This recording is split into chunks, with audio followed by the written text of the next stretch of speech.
This really maps to the dynamics, male-female approach dynamics that we see in person, which is that the responsibility is on the man to approach and start the conversation with a woman. I mean, she's not completely wrong here. It is a man's job to approach a woman. At the end of the day, women do like confident men. But the way she's framing it is very wrong. And from my personal experience, it's honestly never worth approaching a woman unless she gives you very strong signals. So these choosing signals, which I made a whole video about. But yeah, generally speaking, if a woman wants you to approach them, she'll let you know. And you would have to be very autistic like me to not see these signals. But if you're not getting these signals, bro, then what she's saying is very wrong because the way she's framing it is like, oh yeah, I'm just gonna approach this one girl because I think she's cute. It's like, bro, if you approach her, especially if she's in a group, she's gonna shut you down and shame you, and now you're this clown. And especially these days with phones, which I believe that's one big reason why this whole approaching thing has died. With all the phones out there, there's always the risk of being filmed, and you don't want to be the dude who ends up on TikTok getting rejected. We've all seen those TikTok clips, and yeah, you don't want to be that dude. So It's not generally the woman who is the one needing to approach or start the conversation. if a woman is into you, you don't have to say much. I've spoken once about this gym girl that I approached, and mind you, my approach was terrible. It was garbage. By all means and rights, it should have been awkward. But she carried the conversation because she was interested in me. I literally didn't have to say that much. All I was doing was just nodding. And let's say 80% of the conversation she was talking, 20% of the conversation I was talking. And unfortunately, that's just the reality of dating. The man is expected to be the pursuer. And you can either, not to say you were complaining about that, but complain about that, or you can learn how to approach and appropriately attract women. Yeah, typically the man should be the pursuer. Now, a key word is should be, because it's 2024. Everything that we've ever learned from the thousands of years of our ancestors doesn't work anymore. You know why? Because Tinder exists. Because you can just boot up your phone and you can find a high value man who lives 200 miles away from you. That has never been a thing, ever. But these days it's literally that easy. So this whole idea of the man should be the pursuer is also wrong. Because I believe these days women are the pursuers. I believe these days what your job as a man is actually to do is that you should look as good as possible, that you should have a good job, have good finances, all that stuff, to the point where women want you and not the other way around. I believe that whole dynamic of you chasing women is just dead, it's gone. Because if you chase women, you come off as needy, as creepy, as weird. Instead of chasing them, the best strategy that has at least worked for me so far is just building yourself as a character and then they come to you. That's why I believe this whole man should be the pursuer thing is just, yeah, it should be, but I don't think that's the best tactic these days anymore.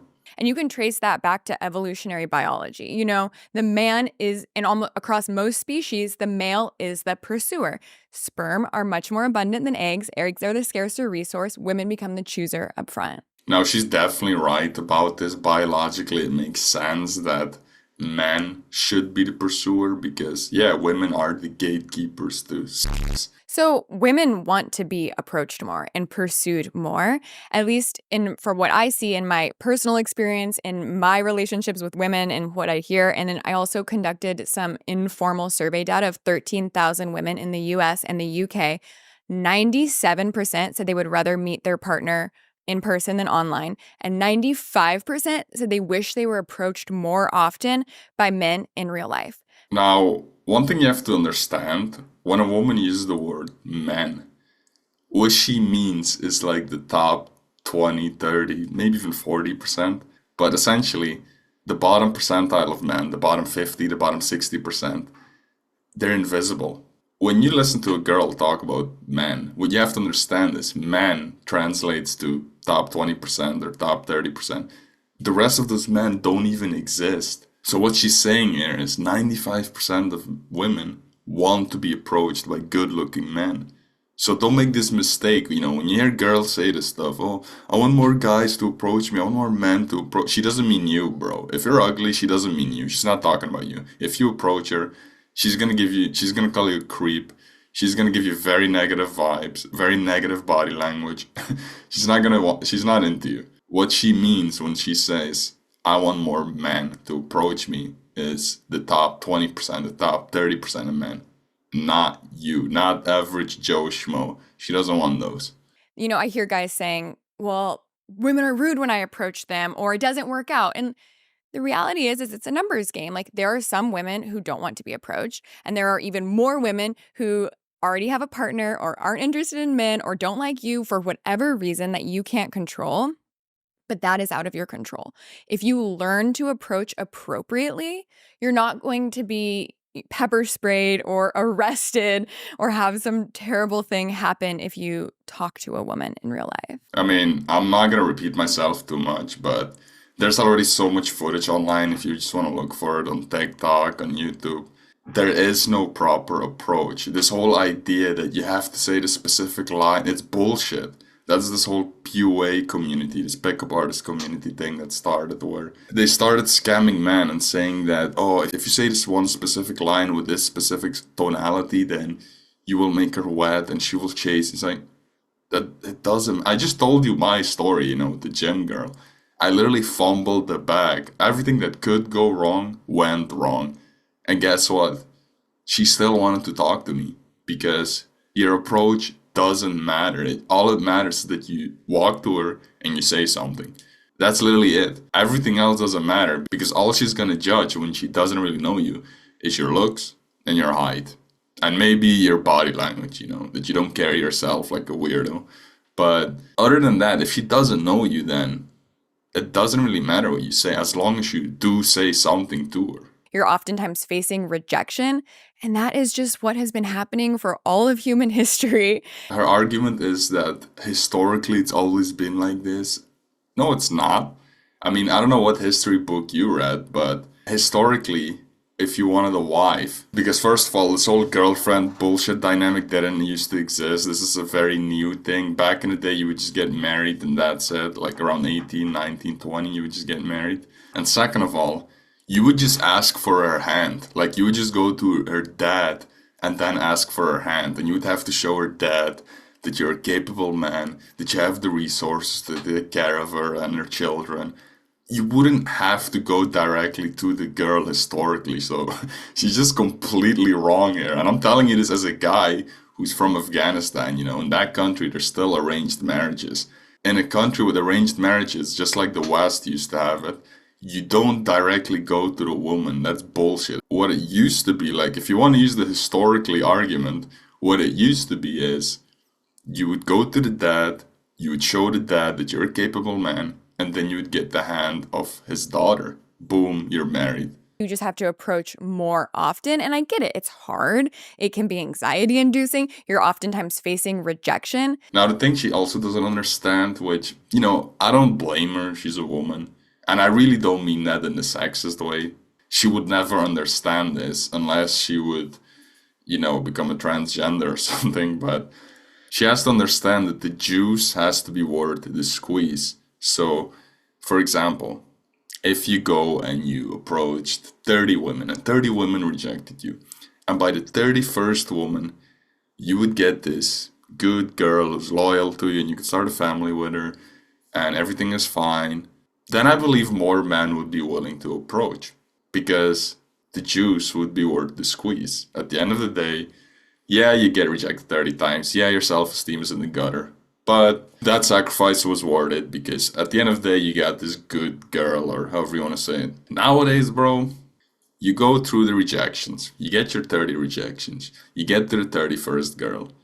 Guess what? It's some ran through girl with mental damage and all this nonsense that you're gonna have to deal with now. Not just that, there's a very high chance, there's like a 50 or 60% chance she will also divorce you. So don't even think about this whole marriage and I'm gonna have kids, and it's just not gonna happen, bro. Like, the juice isn't worth the squeeze. That's what I'm trying to tell you. And that's what she doesn't understand, that this whole, Oh, just keep approaching, guys. After your 1000th rejection, you'll find the girl. Even if you do find the girl, most likely it will be some damaged girl and not like a healthy girl or however you want to say it then. And I think we have become complicit with expecting things to be delivered to us. You can press a button on your phone and have any meal you want delivered to your door. All of your groceries come to your door. Anything you want to watch, you can press a button and watch that at that time. And I'm not anti technology, but technology has made people lazy and expect to always get what they want when they want it. And dating and mating is not that way.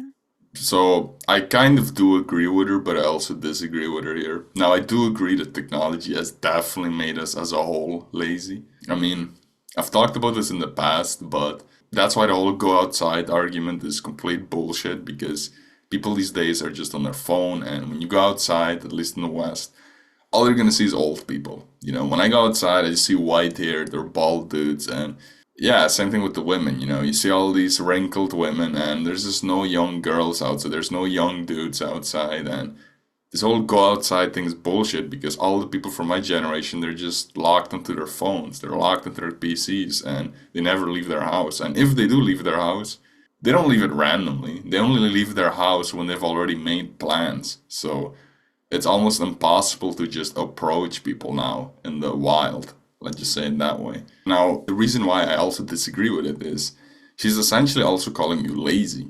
And I strongly believe this, that there has never been a generation less lazy than Gen Z men. And hear me out. Gen Z men have to look smacks, have to go to the gym, have to get a clean haircut, have to wear clean clothes, have to have their own place, their own car, have to have game, have to have confidence, have to do all this stuff just to get some ran through girl, like I already said, just to get some girl with like a 5, 6, or 10 body count. What did your ancestors do? What did my ancestors do? You know what? What did my dad do? Because he's from Afghanistan. You know what my dad did? He went to school, got his diploma, got his job, met my mom. They got married at the age of 19. And that's it. He didn't do anything special. He didn't move. He didn't go to the gym. He didn't have abs. He didn't look smacks. And he still got her. And it's the same thing with all of our ancestors. Your ancestor, your great great great grandfather, didn't fucking move. He just went through life, and then he met your great great great grandmother, who probably at the time was also a virgin, by the way. And they just got married, they had kids, and boom, they had the family. And that's all they did. And so for her to call my generation, so Gen Z man, lazy, it just doesn't make sense, man. And all I can say about this video clip in general is women lack self-awareness, or at least this woman does. And yeah, that's the video, bro. I'm already talking way too long. This is the first time I'm doing these types of reaction videos, so we'll see how it goes.